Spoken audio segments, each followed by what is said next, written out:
Welcome everyone to Global Forum 2022. I'm James Dedarian, the Director of the Center for International Security Studies at the University of Sydney, and I'll be hosting today's webinar on the Russian-Ukrainian war and the future of warfare. Before we begin, I'd like to acknowledge and pay respect to the traditional owners of the land on which we meet, the Gadigal people of the Eora Nation. Now, the University of Sydney is built on their ancestral lands, and we acknowledge elders past, present, and emerging. Now, many of you have come to other global forums, and we try to bring together international security experts to explore what we think to be the most pressing global issues in a critical and timely manner.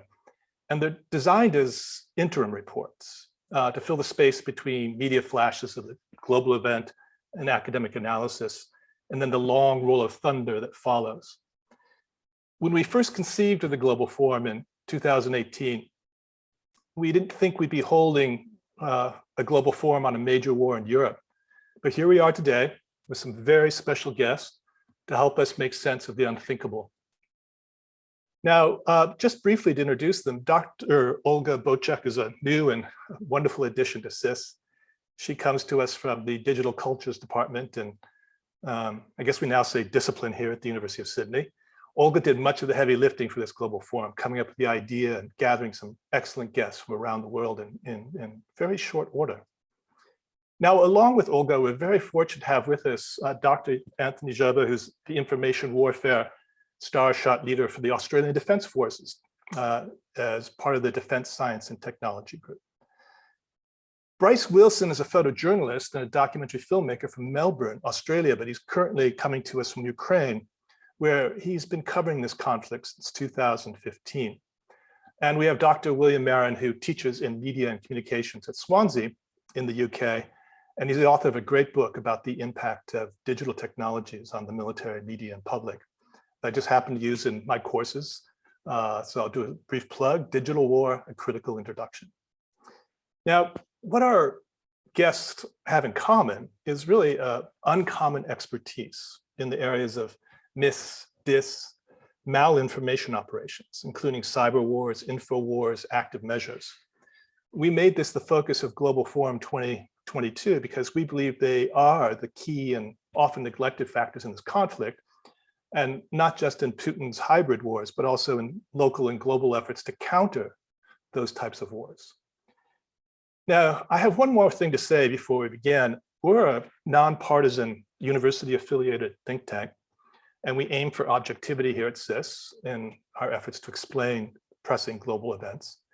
But in hard cases, such as this war of aggression, that really rises, I believe, to a level of humanitarian crime, we can't pretend to be neutral. I think none of our efforts should be confused when we try to explain something. It's not, the same thing as justification.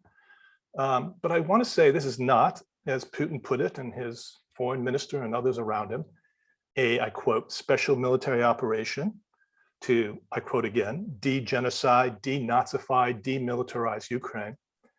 It is a war of choice. It's a war of aggression. It's a war in which innocent people are being killed, and over 500,000 of those people are being forced to flee before an invading army with greater numbers and superior weapons. So I just want to end my introduction by saying we need to recognize the bravery, but the suffering of the Ukrainians in defense of their democratic and independent country. I think we also should recognize the courage of the citizens in Russia and surrounding countries who have risked physical harm and arrest to openly protest this war. It's hard to find words to match their deeds. So before we turn to our guests, I want to offer, in solidarity, a brief minute of silent recognition.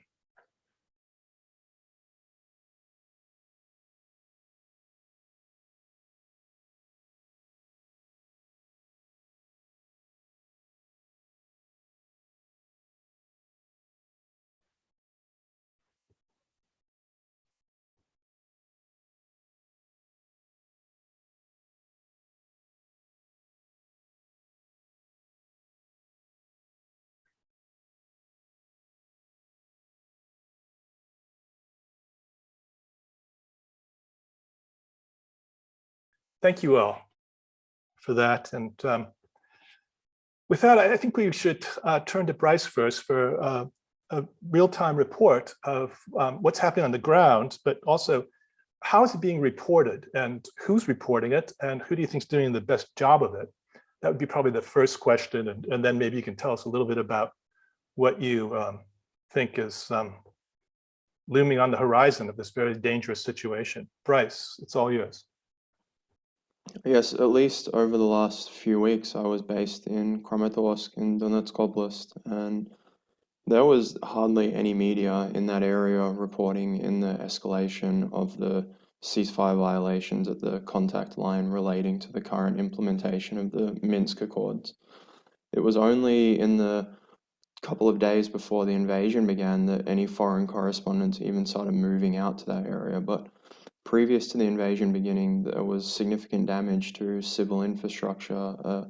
An energy plant in Shastia, a kindergarten was destroyed in Stanitsa Luhanska. There was a lot going on, but in my opinion, the media coverage was very localized in Kiev and also in Lviv. And I think maybe that was a proactive measure because people understood that their safety might have been at risk, but I was quite surprised that there wasn't more media out in the Donbass reporting on the conflict as it was escalating. As to who's doing the best job and everything, I don't really know. I know a lot of correspondents and media have left Kiev because the risk to their safety is obviously so extreme, and I respect that decision a lot. I was just asking about citizen journalism. We've seen some remarkable images by individuals, and have you detected this being used in any disinformation campaigns? Like, I mean, we've seen bodies and scenes, and I'm just wondering, because we do know some of the Russian footage in this case was actually of war games that were done long before this invasion. Full of glorious, successful taking of territory or flying unfettered in the air. But what kind of filters do we need on this side as the, people who receive these images and stories? Can we trust the citizen journalism at this point? It's a really good question, and I think to an extent, as you mentioned, it's hard to remain neutral in situations like this. So when I know of maybe it's citizen journalists or even people who are employed in Ukrainian media here, I've seen a lot of messages from people that, in my mind, transcend the concept of journalism, and it almost becomes weaponized media. I've seen journalists saying things like, in the event that, the city is overrun, I'll go and die with my military. I've seen people, journalists talking about taking up arms and stuff like this. And I guess the psychological warfare aspect in the way the media is being used recently, even my work, I understand that I cover a very specific set of events and I have my own, I guess, focuses. So I think the media is being weaponized in a way. How do you know what to trust and what to believe? How do we know if the Ukrainian armed forces are doing well or not? Is the Russian military performing well? A lot of the content I see on social media and everything kind of portrays that the armed forces of Ukraine are destroying the entirety of the invasion, but at the same time, we don't understand how the Russian military are portraying all of these things. So I'm having a hard time ascertaining what the truth is too, and it's actually very hard for me to make personal decisions around my safety because I don't have reliable intelligence to base my movements on. I have to contact people who are literally fighting in Kiev to understand what is going on the ground, because the media coverage, in my opinion, is so grey and so murky that I can't make sense of what is the truth. It is striking that, compared to previous, incursions undertaken by the Russians into Chechnya, Georgia, and elsewhere, there is a paucity of, I think, of information coming out. I'm just wondering, is there jamming going on? Is there any type of information warfare happening, actually in the electromagnetic spectrum of, stopping, images from getting out? Well, that's honestly the most perplexing thing about all of this. My colleagues and I before the invasion, we all sat together and said, okay, this is what we're going to do in this case, this case, this case. In all of those, the first underlying presumption was that we would have no internet or external connectivity. As soon as the invasion started, when missiles were landing outside of my apartment in Kramatorsk, I expected that there would be no internet, but it remained live, and I was able to live stream from my phone the beginning of this war.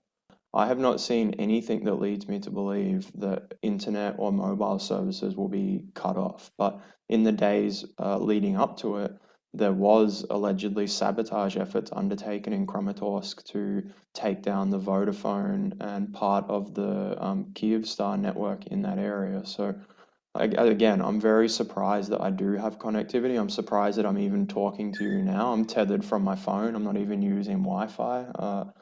It's very surreal, and it kind of, even a lot of the reports and speculation were that electronic warfare would take down the internet and all of these things, and it hasn't happened, and I don't know why.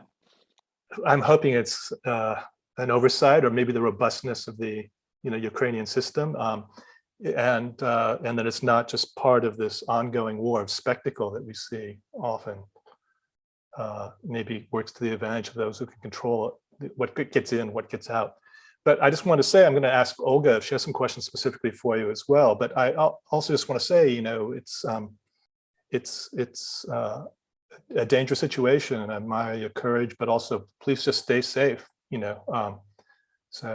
Olga, if you have any questions before we then hear from you about the general situation for Bryce in particular. Thank you, James. I don't have any questions to Bryce in particular. Perhaps a shout out, because I've been following Bryce for years now, and I know that he's doing really important work. And so just a big thank you for joining us here today, for sharing your experiences, and for continuing to report straight from where things are happening right now. That means a lot, and it's also really important for the Australian media and international media to hear your testimony and to hear your witnessing of the conflict. I appreciate it, and I just want to touch on something James said. I am scared. This situation is frightening. I've been shot at before, and war is dangerous. I'm scared to go back to Kyiv, but I do believe in continuing the reporting, and I know I need to have some sort of like a ejection seat moment where I do extract myself from the frontline situation, but I am going to continue reporting on what is happening, and I appreciate that people find value in it, so thank you. Well, like I said, stay safe, and as I'm sure you do know, there's all kinds of tracking being done of reporters and individuals, so to take care of that. With that, we will come back to you, Bryce. We have some questions already popping up, so please stay with us if you can. We understand if something interrupts, but please, we will be back. Olga, yeah. Please, your views on this. You have a deep background both in the digital communications and perception areas of this field, but also a family background. Tell us a little bit about both. Thank you, James. So I am joining here today from the land of the Wongal people of the Eora Nation. I would like to pay my respects to those who have cared and continue to care for country, and as a Ukrainian, I stand in solidarity with those who were harmed by settler colonialism in Australia and elsewhere. So I guess I would like to start by thanking you, James, and the Center for International Security Studies for fostering this vibrant intellectual space for us to have this discussion today. I think it is really crucial, and I am also really honored to be co-present with today's speakers, some of whom I've only met virtually. So Bryce and William and Anthony, I've also met you just virtually. So a big honor to be here with you. When James and I planned this forum, we understood there was a risk of a full-on military invasion, but we, of course, had not anticipated that we would be speaking and meeting here today on the 6th day of Russia's war against Ukraine and of the full-scale military aggression against Ukraine. And so I wanted to offer a few sets of observations on the Russian-Ukrainian war from kind of my background, from my perspective. I was born and raised in Ukraine, and for 10 years prior to beginning my PhD, I ran political campaigns and I also ran a survey research center. So I have some kind of on the ground experiences of living as a Ukrainian. I started doing my PhD right when, at the beginning of the war in 2014, and that was essentially my goal, to make sense of this hybridity, to make sense of the ways in which civilians can participate in wars like the one in Ukraine. And of course, what we're seeing now presents a lot of developments. And so at risk of intellectualizing the trauma that we're all experiencing with regard to this war, I still think it's really interesting to think of what is happening right now and to make sense of what it means for the conflicts. So I would like to offer three sets of remarks. First is what is being weaponized, because that is one thing that I really grappled with in my dissertation. Is it media? Is it information? What are the weapons? Where are they?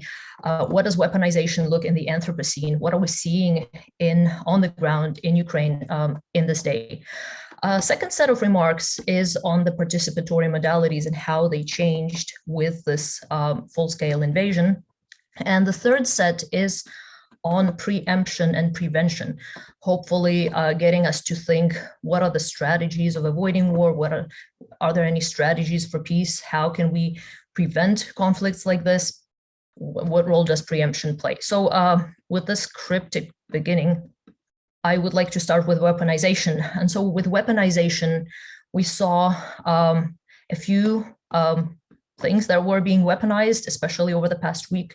We saw an alternative version of history as a weapon, and that is really interesting to think about in a dialogue with James's work on the order of things, of when empires are being broken or when empires are being reinstated, or looking at an attempt to reinstate the empire.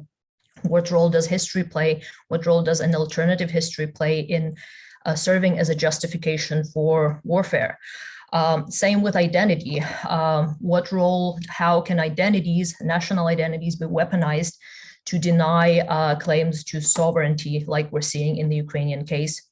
And of course, there are other things that are getting weaponized that we see in the Ukrainian conflict, that are related to the use of mobile and locative media. So things like metadata, it all could potentially serve as a weapon. But I also was thinking about the events of the past week and thinking what urban combat looks in the Anthropocene. And there are a few observations there. So geographical misdirection is something that has been used increasingly over the past days. And that has to do with altering the physical appearance, altering the signs, removing the street signs, to make it more difficult for the adversary to orient in urban spaces. There was also so thinking of the Anthropocene and climate change and the change in landscape that happened recently, made it really hard for Russians to deploy some of their tactical units. Sometimes some tactical units would be dropped in a place where there had to be forest that was illegally cut, and now there is a field. So these changes in landscape that are caused by human activity, or rising sea levels, where again a tactical unit was being dropped into the sea and drowned because there wasn't supposed to be water level that high. We're seeing in Ukraine, which is something that I guess is really interesting to think about. And also weaponization of, so after the Russians have captured the Chernobyl exclusion zone, so this is the weaponization of an environment that is much more threatening than the nuclear threats that Vladimir Putin has voiced and as part of his rhetoric, which is unfortunately something that is happening right now. Participatory modalities. So since the beginning of this conflict, we've witnessed different ways in which civilians have participated in this war. So starting from witnessing, kind of diffused witnessing, crowdsourcing, and open sourced intelligence, civilian resistance that we saw since the beginning, volunteer networks, things like crisis response, humanitarian aid, crowdfunding, and also just vernacular creativity and humor in framing and in retelling the story of the conflict. And so leads to the emergence of these contexts of military-civilian hybridity, where military-civilian relations have more of a horizontal nature rather than highly kind of vertical interaction like we're used to thinking about it. But with the onset, with this escalation of the conflict, we also saw that those horizontal diffused modalities, there have been attempts to centralize them by the Ukrainian state. So we now see that there's centralized crowdfunding of the Ukrainian army. We also see that the civilian resistance is getting centralized. The territorial defense units are being essentially run by the military, well, not the military, but they're being coordinated by the state, as opposed to being kind of those grassroots collectives like they used to be in the early days of the war. So we're seeing a lot of these diffused attempts right now, the state trying to gain control of them. And that is one dynamic that is interesting. And my final remark, I do realize that I'm probably taking a lot of time, is on preemption and prevention. So, and James has also written about it. A lot of the times when we look at wargaming, when we look at scenarios of conflict development, we know that a lot of them can usher in new modes of reality that they basically bring in. So by modeling situations, by creating scenarios, we can also bring them into existence. However, what's really interesting in the Ukrainian case is that there has been pre-bunking rather than debunking. And so by announcing those possibilities, it has been made possible to avoid them and to prevent them. And so this is just something very new that I'm seeing that I haven't thought about before. And this has to do with the leaked US intelligence, announcing Putin's plans of attacks and preventing them by announcing them, essentially. And we also can see some failed preemption. We can see how the Russian official news agency had posted an announcement, a celebratory announcement about the birth of the new world over the weekend, which was written for a scheduled release in the event that Ukraine would get occupied. So Ukraine didn't get occupied, but the release still happened. And the Wayback Machine, the web archive, has preserved that article, which is completely dystopian, which conveys Russia's plans on what is being planned to do, how Ukraine is being denazified and demilitarized. So all of these things. So this failed preemption is also really interesting to think of in the context of this conflict. This is all from me. Thank you very much. And let's turn it over to James. Thank you, Olga, so much. I mean, it is going to be, I think, subject of a lot of academic inquiry after we just start to process through the trauma and the suffering. But it is just uncanny how the collapse, the distinction between game and war, leading up to this. And then it was almost when the war started, people kept thinking, oh, it's still just a war game. It took a while for people to catch up to the reality of it. I don't know if that's strategically intentional or not. I mean, certainly from the literature, from Tom Clancy using a NATO war game for his best-selling book to, from the Soviet Union almost going to war because they mistook a NATO war game for the real thing back at Able Archer in 1983. There's been this, this blurring of the line between the two. And I think we saw that up close. And to give President Biden credit, releasing the intelligence that allowed us to follow almost minute by minute where this stopped being a war game and starting being a real invasion. Okay, with that, Anthony, you have some experience in these areas, but we'd love to get your perspective on this, and please share your thoughts with the Global Forum. Thanks, James, and thanks to the organisers for inviting me to this forum. So I represent the Department of Defence, and more particularly the Defence Science and Technology Group, and it's our job really to look at science and technology and how it might impact on the department and also on wars going forward and any contingency that Australia might be called to support. So what we've been watching very closely over recent decades is the way in which information is really becoming all-pervasive within, certainly within our Defence Department, but militaries worldwide. So we're very familiar of the fact that we live in the information age. We all have powerful information devices in our pocket. Many of us are using them right now, our smartphones, to sort of hook into this thing. Those are linked into information environments that are global. They allow us to do a whole bunch of different things, which range from entertaining ourselves to social media through to banking, finance, everything really. And we're also familiar with how those are contested environments. There's undoubtedly no one online at the moment that hasn't received some sort of dodgy email or some sort of bizarre occurrence that's come to them through the information environment. So those same trends have also occurred in military. So, and it's a natural consequence of the digitisation and networking of the battle space. So those of us who have been in this game for a while will recognise that these things seem to come in waves, and we had waves there talking about networking, we've had waves of digitisation and now cyber. But one natural consequence of that is that we now have information environments that run through nearly all of our military systems, and they're almost critically reliant on those information environments. So as a consequence, those information environments are also a contested space. They're actually a domain of warfare. So that's very much what we're interested in and exploring. And this is not something that's just happened in the West.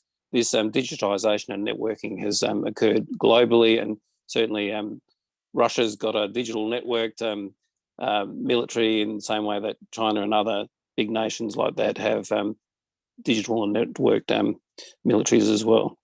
So I made the argument that these information environments are contested domains, and we're looking at how they might be used. But what does that really mean?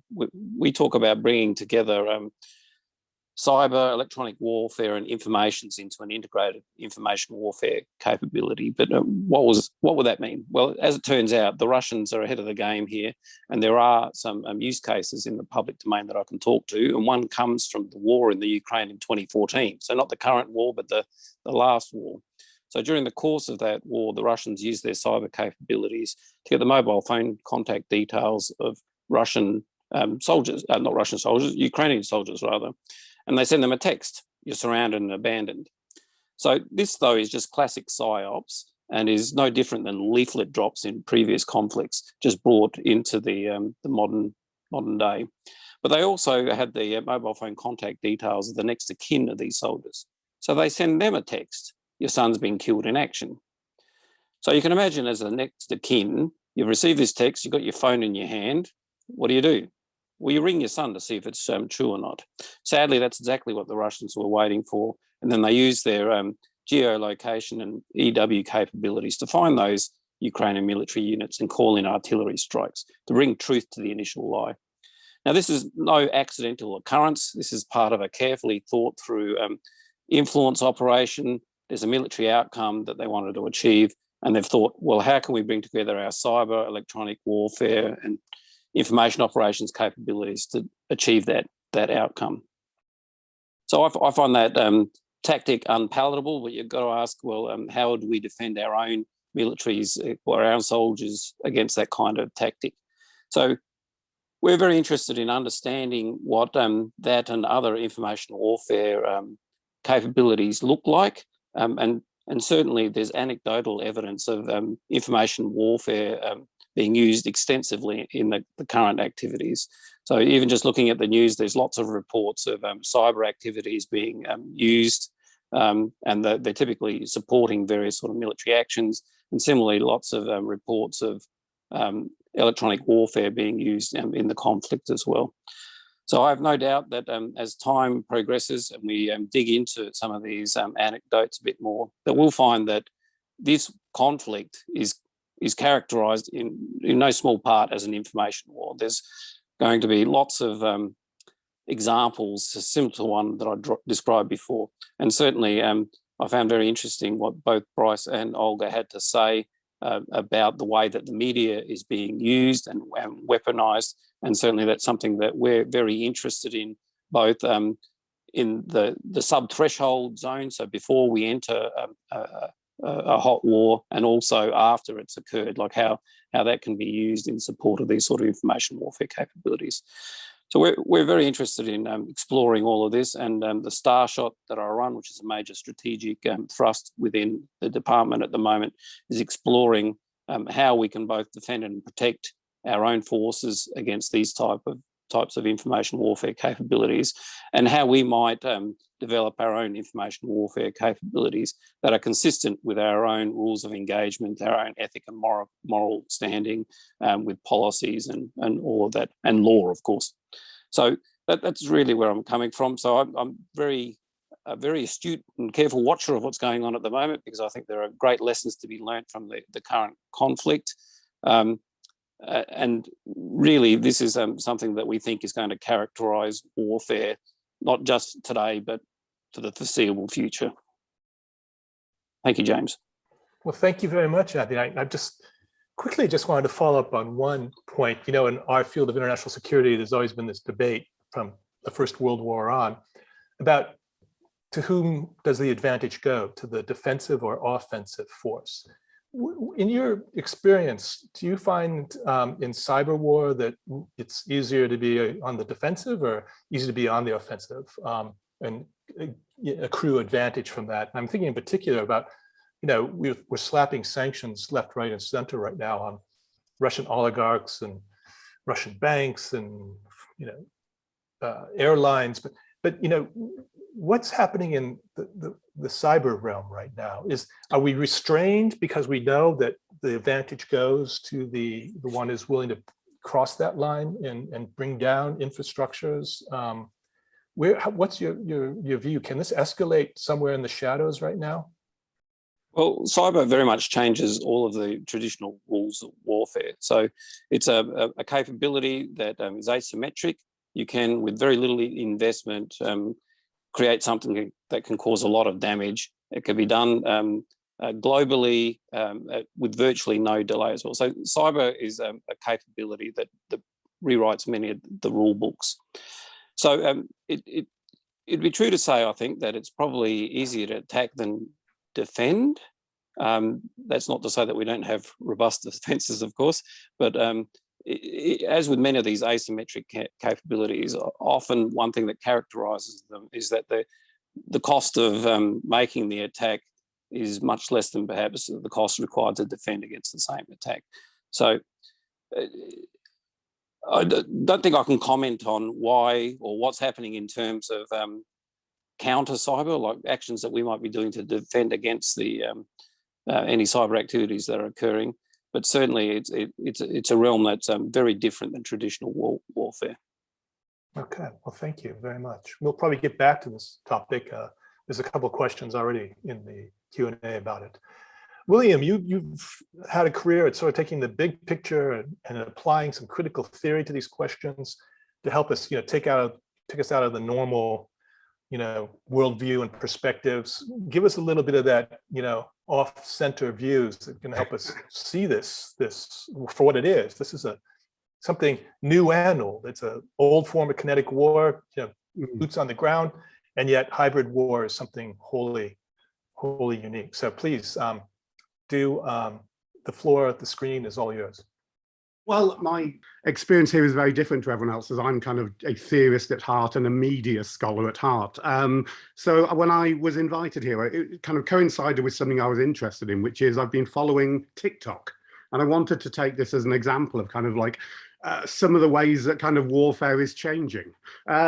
What you can say, obviously, is that kind of like the Gulf War model of media management by the military, which was reintroduced in 2003 in the Iraq War, was broken down within about a year of the invasion by the Abu Ghraib photos and the fact that literally, as Rumsfeld said, anyone running around with a camera could now do anything. And I think since then, we've seen the rise of what I would kind of provocatively call the military social media complex, and the replacement of the fog of war with the clouds of war, basically kind of cloud-based information, which really doesn't necessarily make war any clearer. And I think as I've followed this in kind of particularly in my book, I realize there's kind of as the media ecology changes, what we kind of know and experience about war also changes. So I was wondering what was happening with Ukraine. And I'm happy to be corrected here, but I get the feeling that locally, the kind of messaging apps are significant, particularly Signal and Telegram, although Telegram is owned by Russia. But the global diffusion of this, I mean, obviously it's happening on TV screens. But what struck me was especially TikTok. And TikTok, if you've never tried it, I've spent the last few months trying to understand it because I've got a 10-year-old son who's on it all the time.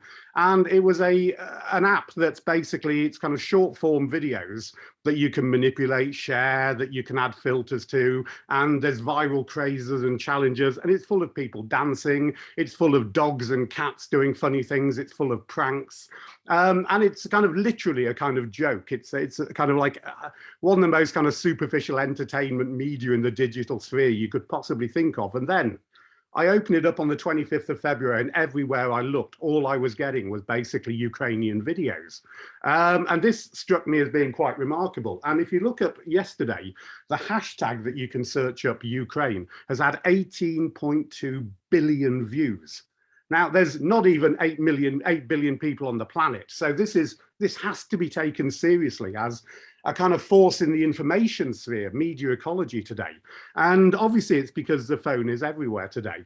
And what you have is a country that's kind of traumatized and watching, and all they have is their phone, and they are simply kind of taking photos of absolutely everything around them. The Ukrainian army is less visible, and that may be kind of operational security reasons. But people are kind of stunned by the Russian advance. And in a sense, you could say that kind of instead of kind of military shell shock, we have kind of civilian cell shock. You suddenly open your window and you've got the Russian tanks rolling down your street. And there's a need, I think, to kind of film that, to kind of like, if only to make it real for yourself and to show the world what's happening. There's a kind of almost kind of like open source intelligence will kind of leap on this for years to come. But I think what we have is just the kind of gut reaction OMG of kind of like what had previously been a normal reality being transformed in front of your eyes. And it has functioned obviously as a kind of direct propaganda space. You're seeing footage of captured Russian soldiers. You are seeing some footage of Ukrainian army operations, which have clearly been filmed by the Ukrainian army. But more than that, I mean, it's a kind of space of kind of a huge participation. If you look in the comment sections, there's kind of Russian and Ukrainians and people over the world just simply kind of like shoving in their kind of two penneth at every second, all the time. And it's becoming an incredibly effective space. What I think you could possibly argue, including kind of trolling, this was an amazing video from yesterday about a TikTok video showing a woman who is showing people how to actually kind of get into abandoned vehicles and Russian vehicles and drive off with them. I mean, it's wonderful practical advice, but it's also kind of making fun. This is on the informational space, certainly on TikTok, you're seeing Ukraine massively winning the global information war, and Russia is barely even part of it at the moment, and in a sense can barely play because it doesn't actually want the world to know about what's happening and what it's doing, and it particularly doesn't want the Russians to know about what's happening. There's a lot of benefits that TikTok brings to this in terms of the ease of creation. It makes making and sharing videos so easy, but also the ease of viewing. I mean, war becomes an unlimited feed. You literally, to play TikTok, you just swipe up and down all the time, and the algorithm is trained by your swipes and any likes and comments. And in a rather kind of strange way, you vote yes or no to war footage, and that's how you get yes. That's how you get more or less of it. And there's a lot of implications of that I think we need to think through, because literally you could swipe away the war if you wanted to. What I think we can say is TikTok, I think, is replacing YouTube, in particular in terms of kind of warfare content. If you look at Syria, where YouTube was very popular, everyone has simply flooded over to this kind of short form video, which you don't even necessarily have to kind of, the searching for it is much reduced. And if there's a kind of like informational war being played out, then short video clips have been absolutely fundamental to this. And here Ukraine seems to be kind of massively winning in terms of these viral videos that have been absolutely astonishing to watch. But I think there's also fundamental problems of TikTok. I mean, there's a problem of the flood of misinformation. There's images here appearing from other wars, images of training, there's air shows and films being passed off as genuine footage. And you can also add filters to TikTok. So there's an audio option, and there's one kind of like filter of gunfire, which is now being added to kind of lots of videos of people running around pretending they're in the middle of a firefight. And it's a different form of disinformation. I mean, I'm fairly certain that there must be kind of like, actors deliberately kind of trying to produce disinformation, But there's also just ordinary people who are just playing TikTok, and they want followers, and they want likes, and they want fame and virality, and you can't even get money out of this. Even beyond the disinformation, there's a problem even of what's real in terms of when you're looking at a video. I struggle to know which is Russian, which is Ukrainian. I don't know the context. I don't know the significance of what's happening. I do know simply that it is significant. There's a lot of video game footage which is being presented as real kind of like, conflict footage.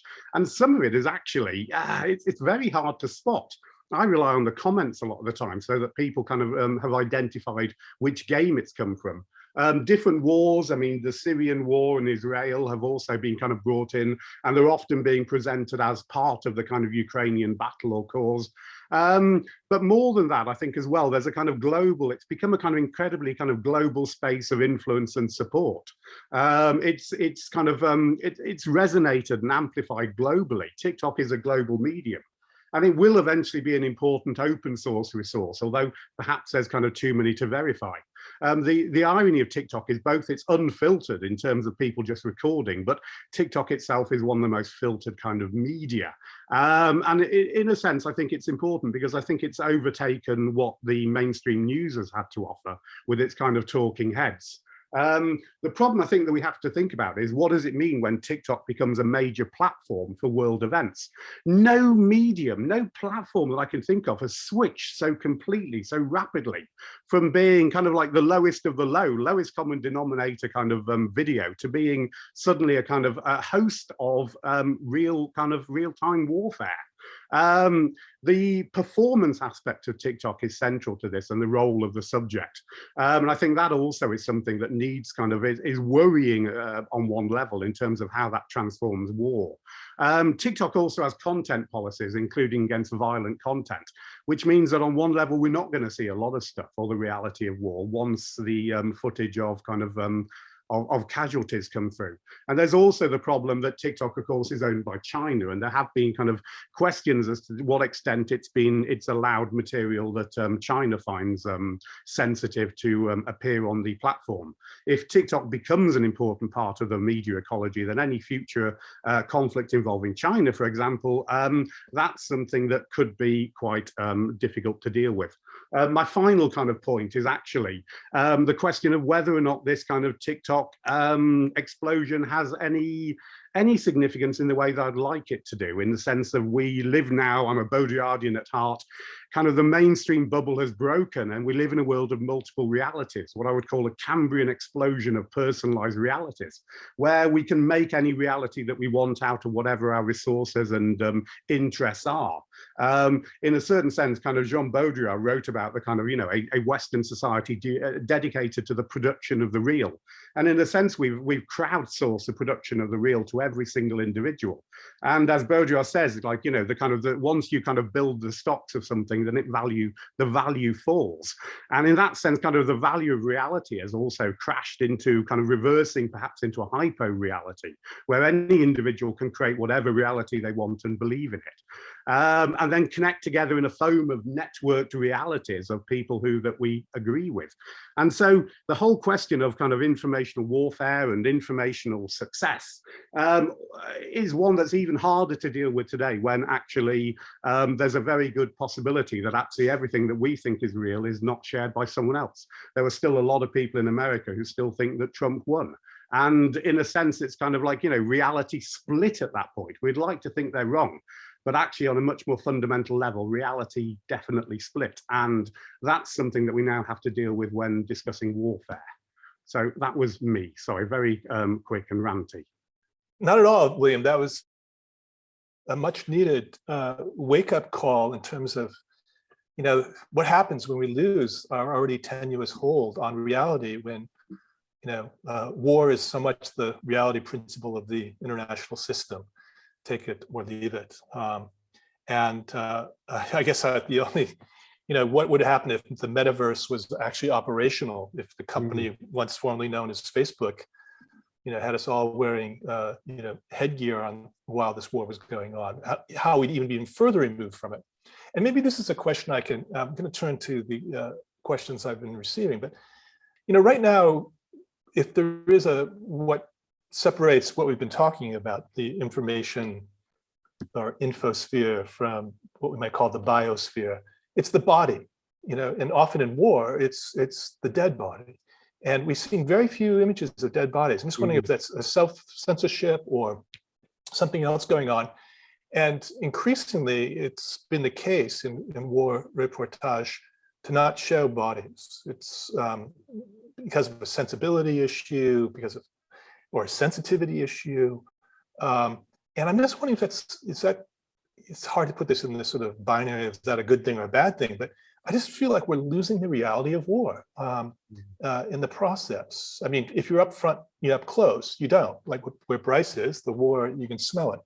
But where we are, it's a big issue. Like, Bryce, do you want to talk to this or speak to this, being much closer to it than we are, or anybody else wants to jump in, Bryce? Or I mean, the reality of seeing this stuff is traumatic. Like, when just the day before the invasion, I was interviewing one person whose wife was killed in 2016, and then that day his house was destroyed by an artillery round.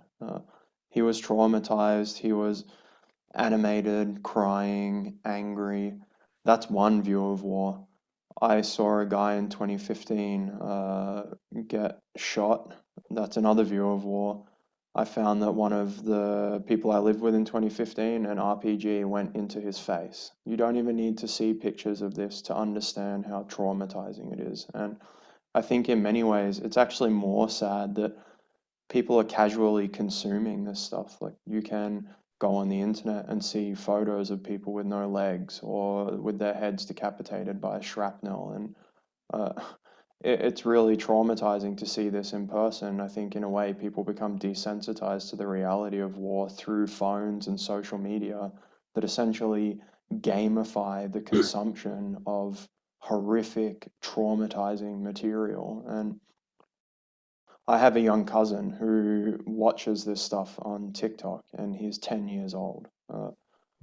In what world, how has that become normalized now? I don't understand that. Yeah, it's it does sort of tie in to a question we received, and it's from Georgi, excuse me if I mispronounced that, Georgi Engelbert, who's I believe with the International Crisis Group, and he was asking if you might want to help us understand the difference, if there's a conceptual or operational difference between information war and simply narratives. Is one the intention to misinform or disinform, or is the other just attempt to tell a story? How do we distinguish? And again, this gets to the question of the truth. Is there an underlying universal truth that people can resort to here to say, you're lying, you're telling the truth? Which side is the truth teller? Which side is the deceiver? How do we deal with that, particularly in what we might call a postmodern condition? I'm identifying the condition, not promoting it or anything like that, of where, one thing we've learned from Putin, from Trump and everybody else is how quickly people can be led to believe something that just seems so antithetical to what we might call the real. I know it's a tough one, but it's why we put together this panel. I think that's fundamental to how we're going to be able to deal what Olga talked about, preempt wars by saying you're lying and you're leading to a violent campaign because other people are believing your lies. Well, I just know in one experience of working here, some people might criticize my work, but I've embedded with Azov, who have a infamous reputation outside of Ukraine and also within Ukraine. In my opinion and experience, the majority of Western media reporting relating to Azov is incredibly outdated.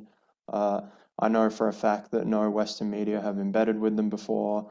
There were opportunities for them, Western journalists, to go and interview their command structure recently. Nobody attended.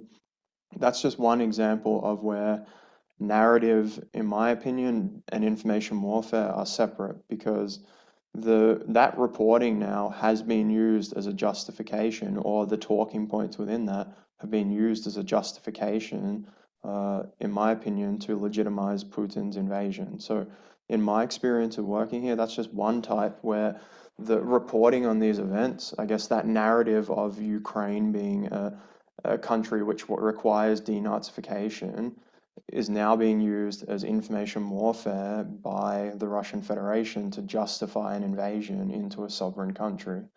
So that's kind of my input around that. Okay, thank you. Olga, did you want to jump in on that? Yeah, I would agree with Bryce, and I think information warfare is so much broader than the deployment of narratives. So we can see narratives being used as part of information warfare. They're being weaponized. There's different battles, narratives, counter narratives, and especially what I'm finding really frustrating in the coverage of the Ukrainian war is that whenever there is a narrative, there's a narrative pushed by Russia, and then there's a narrative pushed by Ukraine, and we have the sense of a false equivalency. And a lot of the times in reporting, we see that false equivalency. It's like, well, what does Russia say? Oh, they say this. Or what does Ukraine say? They say this. And then the truth is likely somewhere in the middle, and it's never there. And so that's what I'm finding really frustrating and problematic, is when there are our colleagues and journalists who are trying to question the narratives on the Ukrainian side and be like, oh, see, they lied, or they're not telling the truth. And that essentially delegitimizes their claims in this war. But I think information warfare is so much more broad. It's the use of data, it's the use of metadata, it's the use of all of the variety of information means to get advantage over an adversary. I guess I will stop there and maybe turn it over to him. No, that's helpful. We have a couple other questions, and one I think is important is to step back and look at this from a call it what you will, the mainstream press, whatever else, but from a geopolitical perspective, and what lessons are there to be learned in terms of what does this mean for the local regional balance of power? What does it mean for the European balance of power? What does it mean for us in this part of the world? Is this going to embolden, call it what you will, autocrats or others who aren't beholden to checks and balances from, a more democratic forms of government, and how the media plays into that? I'm not sanguine, and in fact, I'm somewhat pessimistic, having seen the Trump years and how quickly democratic regimes can fall prey to this type of, call it what you will, fake news, and that we have to find I'm not calling it necessarily neutral, but a way that people can put credence in information sources again, and do it across partisan divides and do it across cultural and ethnic divides. I just don't know if there's an easy answer to that, but I think it's critical for finding not just a balance of power in the old traditional way, but a balance of, the way we represent reality. It's just completely now obviously been polarized.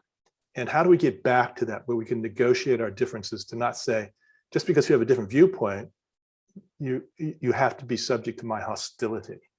I think that's one of the toughest things we face right now. But anyways, I just want to throw that out there. And I think that I wanted to also give people an opportunity, all of the people on the round table, to any last thoughts on any of the points that have been raised. I'll just throw out there very quickly that Elon Musk has just volunteered up a satellite internet system to support folks trying to communicate in the Ukraine. So this is a case where we also see a privatized sector here, almost supplanting what used to be almost a governmental monopoly on, overhead communication systems. So that's something to consider as well, maybe for our next forum. But I'm going to go through just starting. Anthony, if you want to have any final thoughts or observations before we go back. Well, I found the discussion just now about the nature of truth very interesting, and certainly this is something that we've been thinking hard about too, and to some extent, truth sort of exists in the internet in a way, or that's where people's truth can exist. And so that means that it's a very powerful mechanism for manipulating and influencing people's views about a whole range of subjects. And we've seen that sort of play out potentially in the US in recent years, and also in relation to various warfare. So I think your idea, James, there of having some way of reintroducing balance into this information flow is a great one. I just don't know whether that utopian world exists, or what mechanisms would go about to achieving that. So that's probably a thought to leave you with. All right, thank you. And I admire your ability to communicate and drive. It's usually beyond me. Others, William. Yeah, I mean, my conclusion is obviously, I think, very pessimistic. I do believe that, every single one of us who isn't simply kind of like, experiencing the moment from where we live, every other kind of source of knowledge is mediated. And these mediations now can be so utterly personalized. My reality of what I pick up in the morning and what I look at and the feeds I go to, the people I go to, is unique to me. And each of us have this kind of completely unique it's a kind of fractalized reality. We think we're sharing the same space. And the dream of kind of how we could overcome this, I mean, I think in one sense would be the shock of the real. Like we know what's coming, we know how bad that kind of, Ukraine could get it very soon. And we'd hope that would kind of shock us back into some kind of form of human response. But unfortunately, I think the experience of kind of like watching or not watching Syria for most of the past decade kind of informs us that actually maybe even mass violence doesn't connect us anymore. Olga. I guess I'll jump off the point about fractalized reality that William made and try to put it in a dialogue with something that you said earlier, James, and that was about the corporeality of the war. And I think a lot of the times when we talk about information warfare, we tend to kind of compartmentalize the information aspect of the conflict with the real aspect. And when it meets this fractalized reality, especially the fractalized reality in which Putin is living and trying to impose on the rest of the world, first denying Russia's involvement in the conflict, and then denying now the multiple thousands of deaths of the Russian troops. So what happens to those bodies that are officially not there or not dead, right? How do we recover this on the ground reality of the war with those various perceptions of reality? So yeah, thinking of Baudrillard again and what rots behind that map or behind that glossy version of war or something. So that's, I guess, more of a question. Thank you. Thank you, Olga. Thank you for putting this together. Bryce. I guess just as a closing remarks thing, and to expand on Olga's point too, nobody really knew my work until a week ago. There's this glossy and viral video of this Russian caliber cruise missile flying no more than 50 meters above my head. And people might see that and think it's very exciting and fun. But to be honest, the last 5 days, I feel like I've lived a lifetime, and I'm scared for my friends. I'm scared for my own safety. War is not a game or for fun to be consumed on social media. It's traumatizing, and I don't know what the mental impacts will be on myself or for many other people when this inevitably does catch up to me. But I think that idea of the way that people perceive things through their phone, and even photojournalists often describe being disconnected from events because they see them through a camera. It's very interesting to me because I know that I already feel quite stressed by everything that's going on, and I feel like now more than ever I'm actually witnessing it as I'm participating as opposed to just through a journalist lens, because I'm here and living through these events every single day. Well, it might be time to take a break. I really think so. You've done a lot, you've earned it. And we really want to thank you for your contributions today to help bringing that dose of reality to a war that's increasingly mediated. I have to say, I mean, I'm pessimistic as well. I've followed this for some time, but where I see that crack of light, the crack that lets the light in, is how often in many of these reports for citizens is there's this, I don't know what you want to call it, Miloš, the great, writer from the Baltic region, talked about it as the joke, but this ability to maintain a distance through humor, satire, but also obscenity, through, it's not just pure hatred, it's removed by ridicule. And that's been something I've seen over and over again in many of the reports coming out by Ukrainians. And I saw it as well. I participated in the Baltic Peace and Freedom Cruise in 1985 and been involved in the Baltic region of resistance to this. And sometimes I think a little bit of, satire can go a long way. And we have to ridicule as well Putin, not just simply contain him. We need containment for sure. But this is a man who deserves ridicule as well as our anger. And I think on the note of trying to find a better, way to stop this from happening again, we should have probably taken more seriously his unhinged reinterpretation of history, his ability to deceive, but also his willingness to sort of not, to see humans as simply instruments for his own warped sense of how to return empire. Lost empire creates a lot of, I think, pathologies. And one thing borders do, and it's one thing we learned from the Kenyan ambassador to the United Nations recently, who articulated, they said, empires built Africa with these borders, and we understand that it's created tensions, but those borders now are not worth fighting over, because it'd be endless war. And I think that's a lesson we all need to take to heart. All right, well, I want to thank you all. We've come to the end.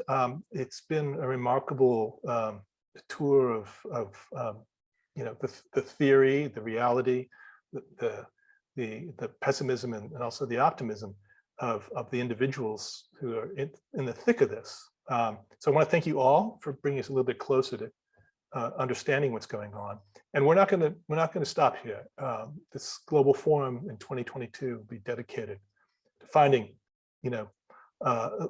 trying to find ways to understand this better, so there won't be yet again another recurrence in this region and elsewhere. And we also want to see how this travels to other parts of the world, including in the South Asia and the Pacific, as we call now the Indo-Pacific. All right, so thank you all. And I just want to say, everybody, Bryce particular, just stay safe, stay well, and over and out. Thank you so much. Appreciate it. You bet.